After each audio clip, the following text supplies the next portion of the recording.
Okay, so we are live now. No, I'll tell you when to speak, Naveen.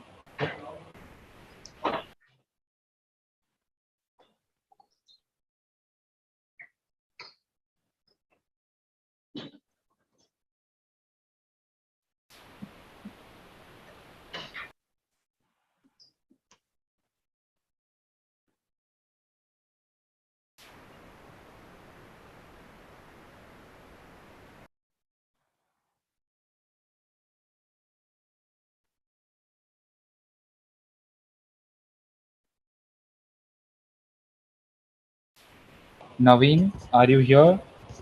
Naveen, Yeah, I am there. begin. Begin. So, good evening, everyone. So, uh, okay, so we are live now. So, good evening to one and all present here. We hope you all are doing well. I, on behalf of Literature Circle, welcome you all to StarTalk Edition 2022. We are very excited to host our first speaker for this edition, which is none other than super talented Mr. Arjun Radhakrishnan, a man that needs no introduction. Most of us know him as Dr. APJ Abdul Kalam of Rocket Boys, Shree in Shreelancer, Ajay in Pada, Arjun in Jhund, and a lot of other dynamic characters. He is no stranger to playing a vast range of versatile roles across a different languages. We at the Literary Circle are really honored to have him with us. So without any further ado, let's hear all about the journey and experiences from the man himself. Hello and welcome, sir. Thank you. Welcome, sir. We are really honored to have you. So the first question we have for you is, of course, because we are from engineering college, is like being a science student, what got you into acting? And what motivated you to rather leave a steady career to pursue the unpredictable career of acting? And how frightening it was to take that chance. So, so a lot of people don't know, but I flunked engineering in the second year. I was doing, I was doing electronics. I was doing electrical engineering. Then I quit that, and I didn't quit. I stayed, and I couldn't continue. So then I went on to do BSc in statistics. But wanting to be an actor, I was always, I was, I was always wanting to be an actor since I was a kid. Uh, but living in Pune, which is a very education-oriented town, South Indian family, you don't really, you just academically pushed for everything. So I never had the guts to pursue it. But somewhere in my final year of college, I gave my film institute entrance exams, and I gave it 2 years in a row, and I went to the final year, the final round in both the exams. Then I decided I should pursue this seriously. But then I got a job with KPMG, so I worked there for 2 years. Then I said, finally, now I have to take that jump. So I did. It was quite late in life. I was almost 25. Today, when I look back, it was quite late to take that jump. But also, when I look back at that day, it's a little frightening, yeah. Not knowing what you're going to do, how you're going to navigate this path, and just I had no contacts in Bombay. I had no family. So to just jump into the pool was a little scary. Today, when I think back, I think it's a little scary. Back then, I didn't think it was. Sir, that was like really a risky decision, but at the end, it's like worth its weight, like it's worth its sacrifices. So, sir, there are two transitions. First, like when you transition from the engineering phase to the acting career. Second, when you transition from theater to cinema. So, sir, how did you manage to transition from theater to cinema? Are there some practices that you learned on stage and you followed in front of cinema? Well, the biggest advantage that theatre has over an actor is that you hold on to a performance for a longer period of time. But apart from that, I think both the mediums are very different, and I don't necessarily believe that you have to do theatre to be in films. But definitely, if you do theatre, then it has a lot of advantage. You know how to hold a character throughout for some time. Mm, you lose a lot of inhibitions when you're doing it in front of an audience. It's like public speaking. which you don't have to do in camera. Those are some of the skills that help when you transition from theater to films. But otherwise, I don't think I don't believe that you need to have a certain background. They both have their own challenges.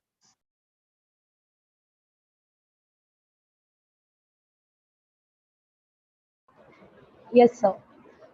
So, an artist's life is worth its weight in gold. And given the ever present love for silver screen that you have yourself, and there's this immense responsibility actors have that is not easily obtained.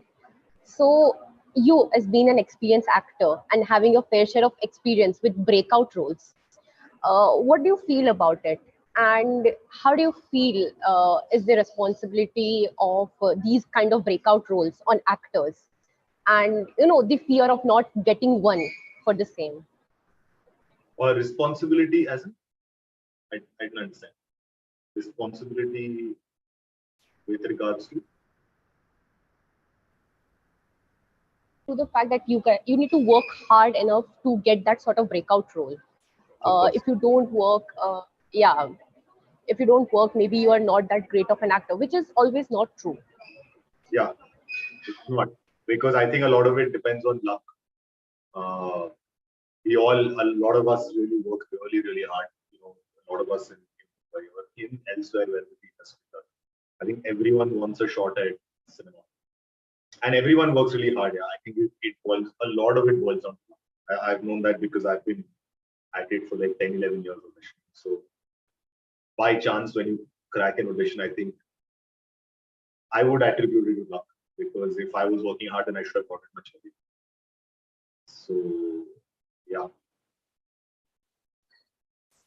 Definitely, sir, we agree.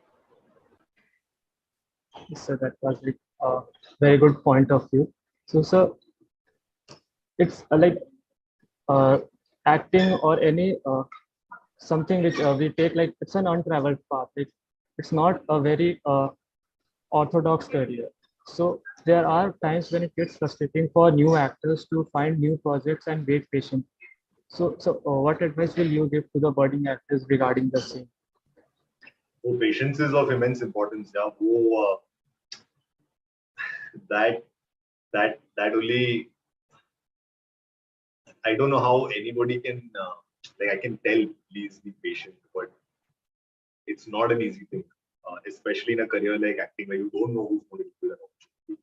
It's not like a musician or you can still pick up your instrument and go somewhere and play, and or a writer can put it down on paper and at least put some work out there. But as an actor, I think you're very dependent on a lot of people.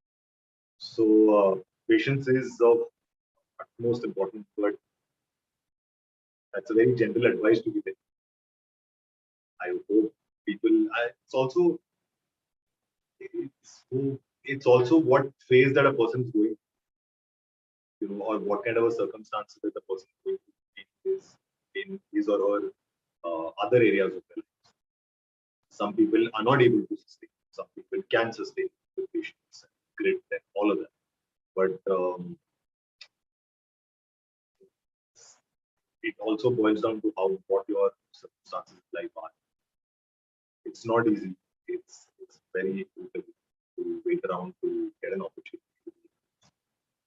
But yeah, just find opportunities to act in whatever. I did a lot of short films. I used to be at FTI, hanging around FTI, acting in student films. I found that as an outlet. It kept me a little calm, thinking that at least I'm getting a chance to be in front of the camera somewhere. So yeah, some opportunities here and there, short films, stage, something or the other that keeps you in practice.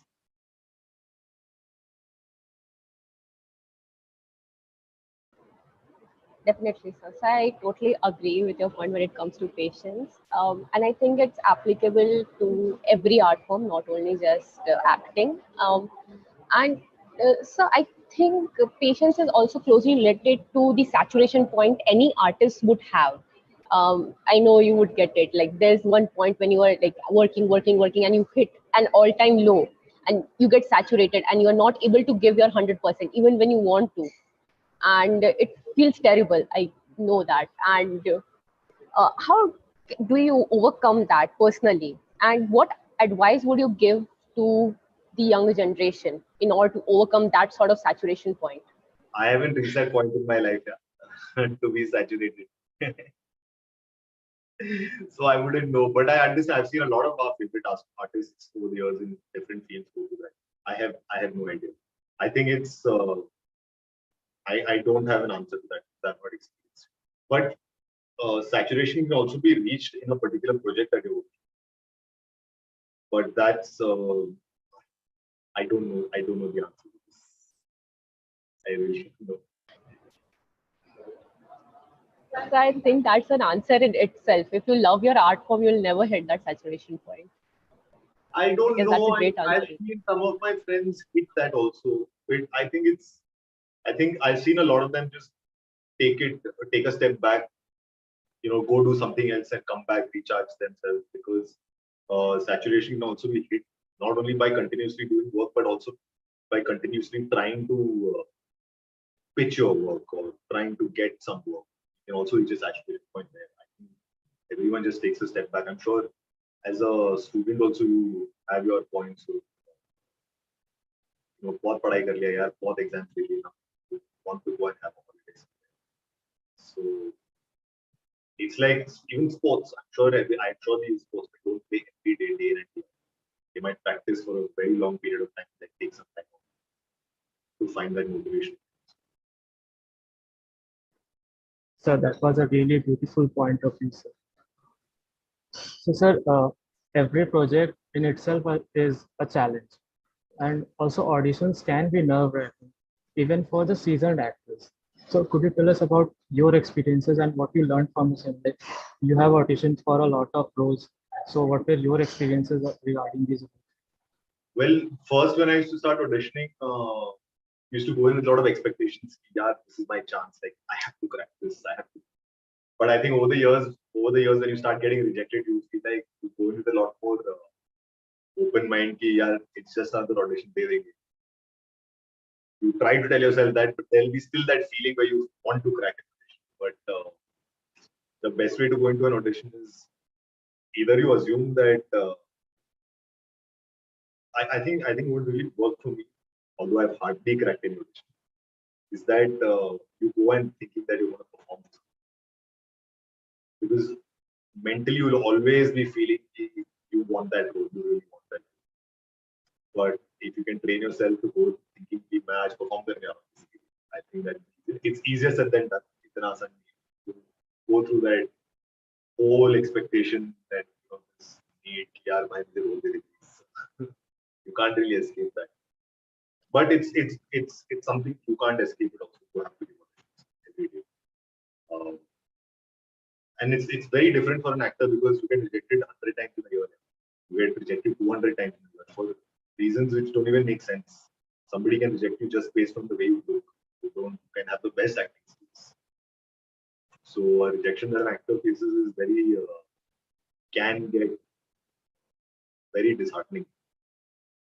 I don't think any other profession you could get rejected so many times in a day or a night.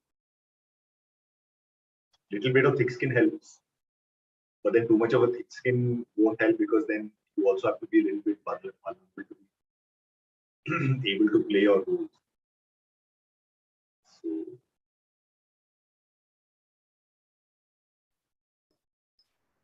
Yes, sir. That was very insightful, sir. Thank you so much for the answer. Sir, there's no denying that the way you portrayed Dr. Kalam in Rocket Wise was immaculate. And we would love to know how did you prep for it, and like what all challenges did you face while preparing for that particular role, and your overall experience and some inside stories if you have any. the challenges was the fact that I was portraying Dr. Kalam from the age of 21 to second season goes up to his when he was 43. So the challenges was that we don't have any documentation of how he looked or how he spoke or anything. We've always seen him as a president. We've seen him in his 70s. So the challenge was to create him from imagination, which I did through his reading of his books, Wings of Fire, and What of Biography. And the production team also gave me a lot of research material. So you sort of form an idea about the person in your head, and that's so, and you play it from there. I think also what our director told us was not play him as a great man, because when they were young, they were not great people. They were just people, scientists going about their jobs who eventually became great. So not to have that thought you're already playing a great man, just play it like a normal young boy looking for a job or what. Those were challenges. What else do you ask? Sir, any insight from that web series? Sorry? Sir, we said like, was there, if you can share some insights from the series, like how you gel in with the cast and.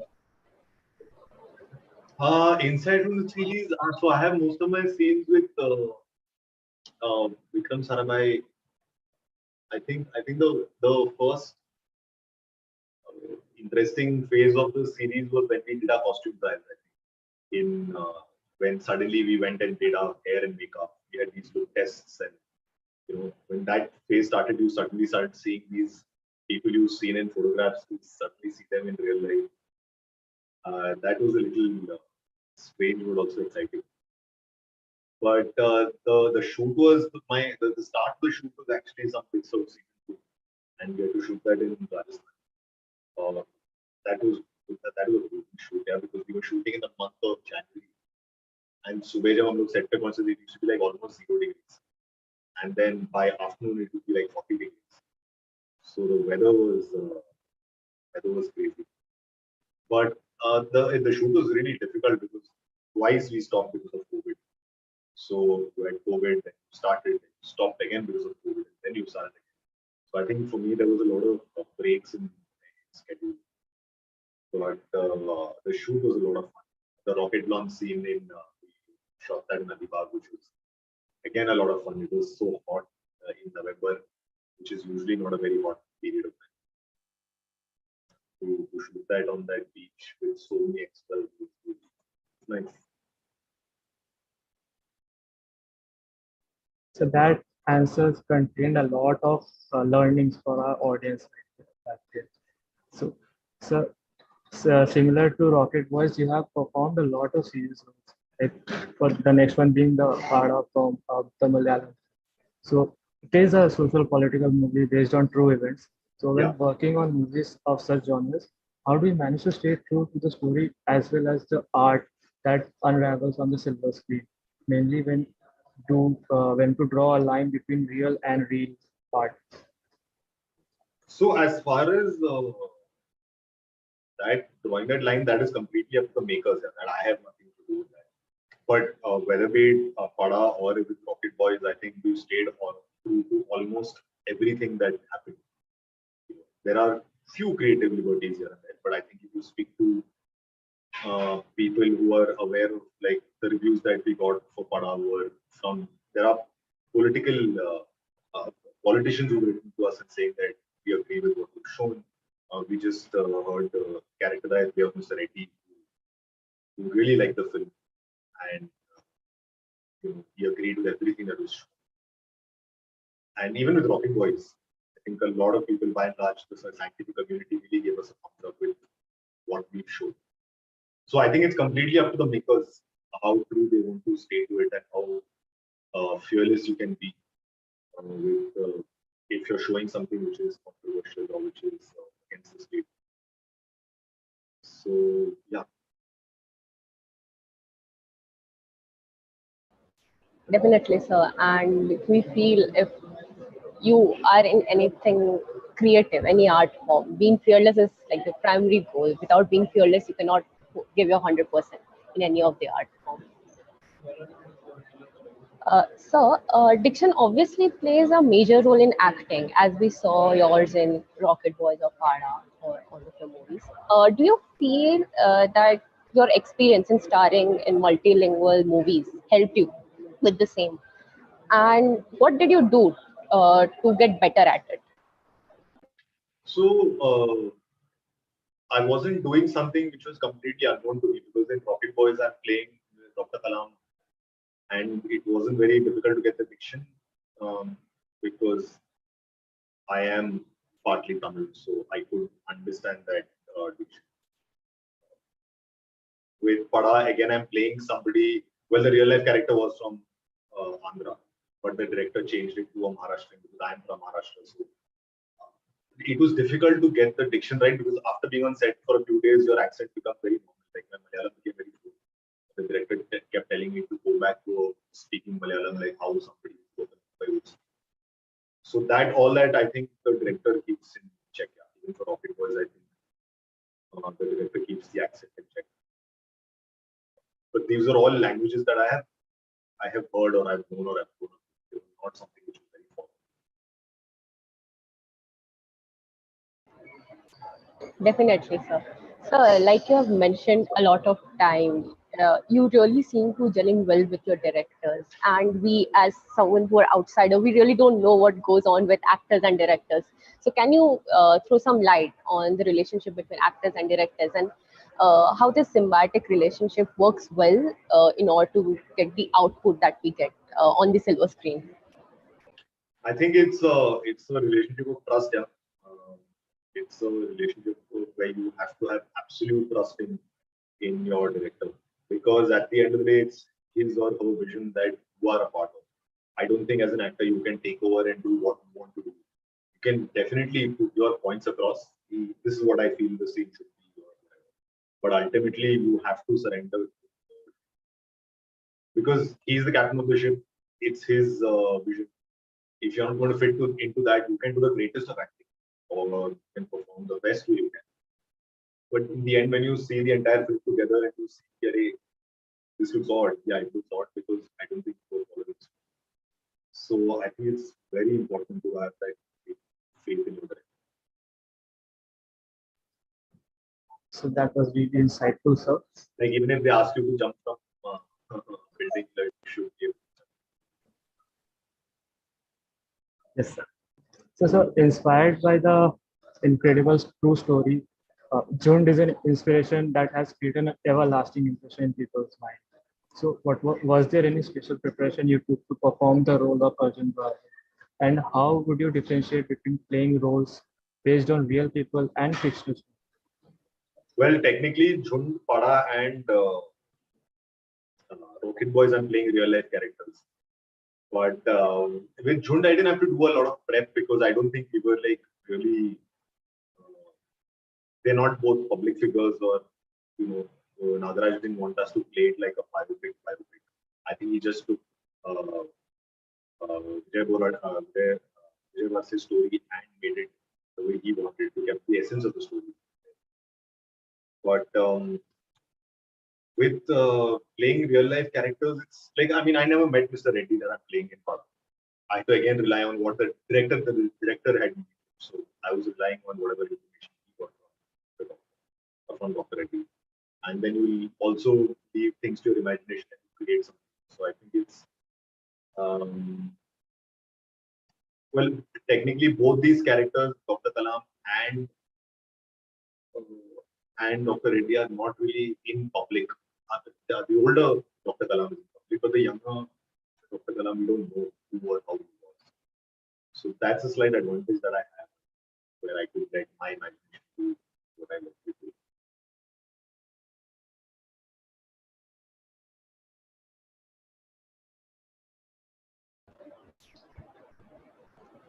Definitely, sir. So coming to your characters, I personally found Shree from Shreelancer very relatable, and I feel it's relatable for all creatively inclined people. So, did you have your fair share of self-doubt when it came to acting, and how did you overcome it? See, I didn't have any doubt as to this is what I want to do.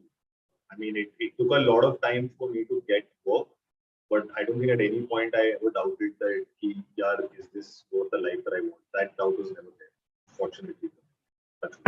So, but self doubt is always there. every time you go into working on a project, there is a lot of self-doubt and there is a lot of business. You're taking on the responsibility of playing a character and bringing something that's on paper to life. Whether you'll be able to do it, can you do something different from the previous work that you've done? Can you get the language right? Can you get the diction right? Can you perform the scene? Lots of doubts every day. But I think that's good because I don't think that we walk in confidently on a set. So those self-doubts are different. But whether there was self-doubt, will you ever get work? That I didn't. I just felt like I'll just stick around, something or the other will click somewhere. So, That's really great, sir. There's again a learning for our audience right here. yeah. So, sir, like you have performed a lot of versatile roles across different languages. Like, so which project do you feel was the most challenging one on a personal level? I thought Pada was the most challenging one because being a Malayali, I never thought I'll ever go Malayalam. So Chennai's the audition diya, and I got it, and suddenly I was thrown in a culture which is mine, my own, but I never imagined I'll be there. Because I've grown up in Pune, but suddenly to be on a Malayalam set, not being very confident with the language, and such a strong and important role, I think that was the most challenging. So, on a personal level, sir, could you give us some insights about Rocket Boys season 2? I can't speak anything about this season 2, but we've shot almost entirely season 1 and season 2. We had shot it parallelly, so almost 80-85% of season 2. We still have like 10-15% to shoot, which we will hopefully in the next one. And hopefully season 2 will come out this year. It will, I mean, where season 2 left, I can definitely tell you that where season 2 starts is where it left off from season 1, and you know historically what happened to most of the episodes. So that must be a great news for the audience. Oh yeah, I think it's been. I feel very good that it's been received so well. That especially when people tell us that for an Indian OTT show, it's really good that the quality is good, it's subtle, it's political, it's scientific, everything. All the praises that came to Rocket Boys has been very. Definitely, sir. Being in an engineering college, Rocket Boys is like spread all around the campus. I hope on when we all watch it on your individual social media accounts, that you all share passwords. So every person's life is a collection of memories and experiences. You must also have a share of yours. So what was your memory, like which the best memory till now? Best memory of Your acting journey till now? यार ऐसा तो every project has had its own memories, but I think working with Mr. Bacchan was an unforgettable memory. It was very strange also to see somebody that you've seen since childhood to stand in front of them. I think that was a very that was very meaningful.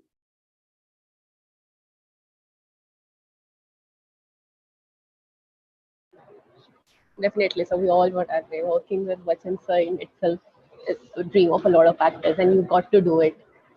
It's great stuff, and we hope you gain success like this ahead.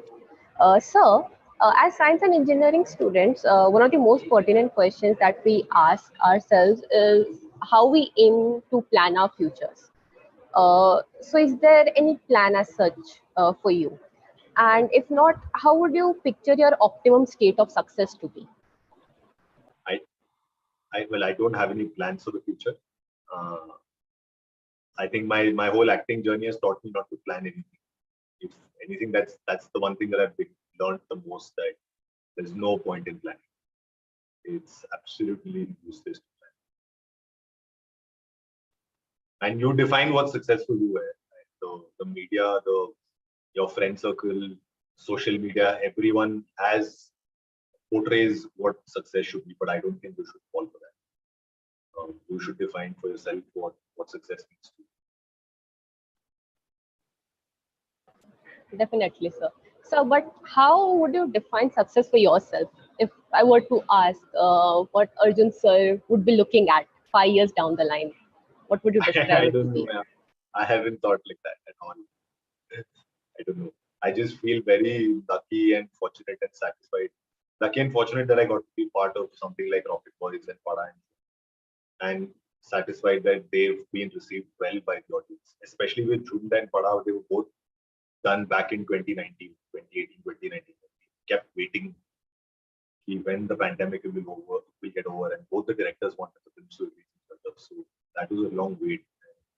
To finally see the audiences liking it, it's quite satisfying.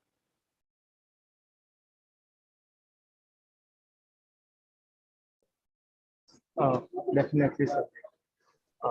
Everyone is like, you know, everyone has their like something related. Something has to be like someone has taken something from that movie itself. Like someone has taken something from Rocket Boys, some learnings from Pada, some from the lecture. So what would be your message to our audience out there in general? Audience message for So the message for our audience who are viewing this, like, with related to these three films. no, sir, in general, like, Good. sir, in general, what is your message to our audience as we the youth? As like you're talking to me as well, some year-old man with a lot of life experiences to be. But no, yeah, just enjoy what you're doing. I think life will always, some today when I look back at some of my college days, like I feel like I should have had more fun. I think that's something that you ask everyone who's passed out of college. Most of us will feel like that. So, but you're in an NIT and all that, so I don't know how much fun you can really have.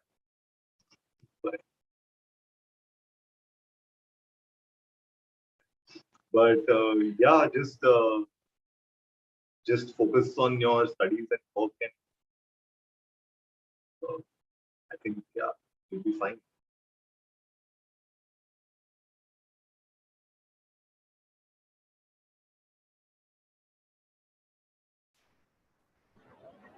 Thank you And so support much, good art. sir. Support the film, support good art for me, for my industry.